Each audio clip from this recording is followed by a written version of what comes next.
I chose an angle where there's light, where I'm backlit in a way that gives this kind of hazy, less defined view of me.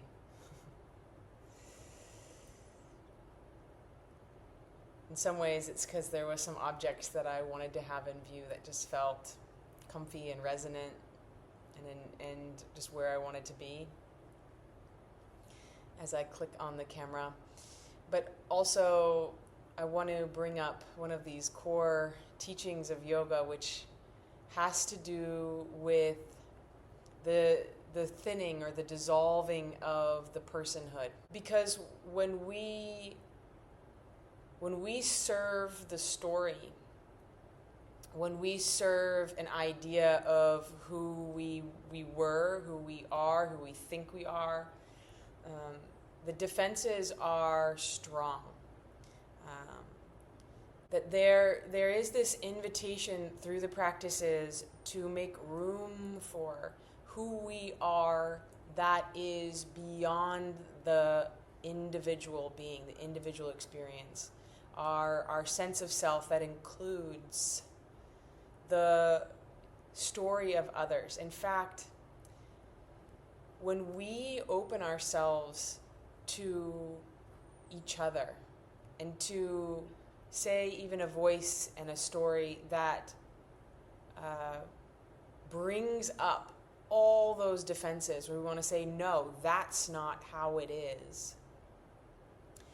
When we can actually open ourselves to that truly, authentically, lovingly, safely, all of those things in place, there's relief.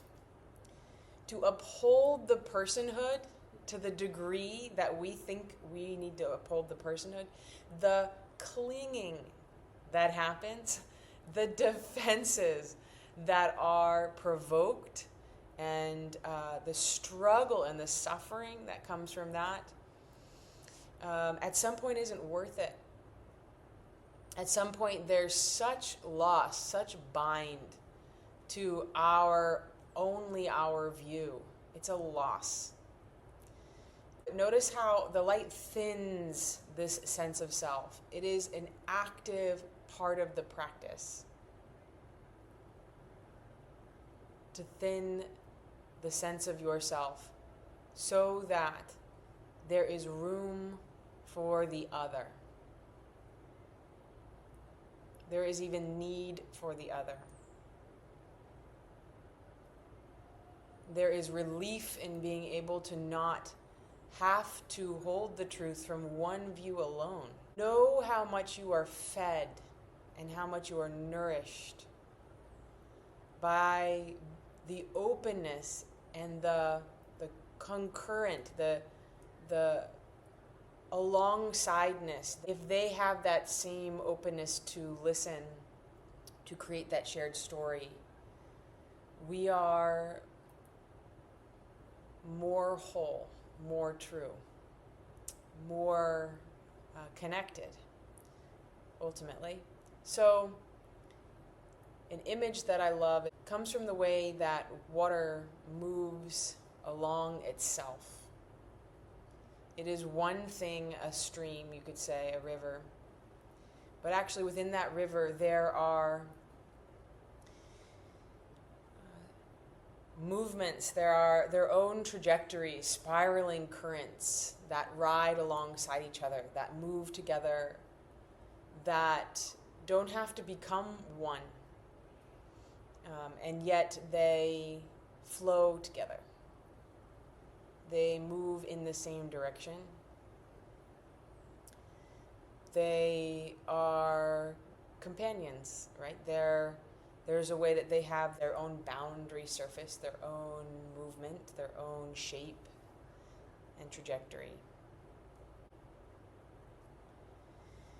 And yet, they come together.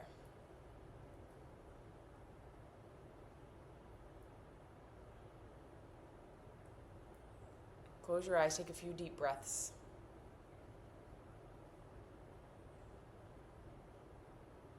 And imagine you could pour all of that which spins, all of that which has direction in your life, all of that that is storytelling, all of that where you're holding some thread that feels maybe important, that feels maybe there's no way to leave it out, right? It's here, it's present. And pour it into your breath, like feeding it all into one river. Not because then all of a sudden it's one thing. On one level, yes, but on another level, here in this relatability, in this coming together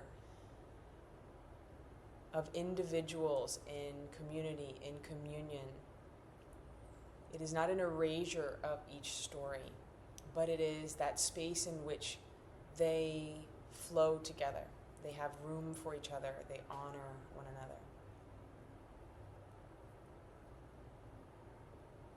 Feel how you can pour all of yourself into that river, because it doesn't matter. Even if history looks back and says, oh, you were on the right side. Like at this point, that's not even what it's about. We've been pitted to one side of things. We've been thrown in a way where we will hold on to our version and we will silence another if we don't thin the veils of our personhood, if there isn't room for this. So pour all of that which brings your sense of self, that really tether and tug through your entire being. Pour it into your breath.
I appreciate you.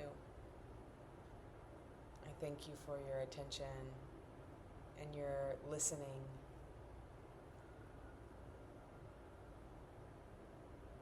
Namaste.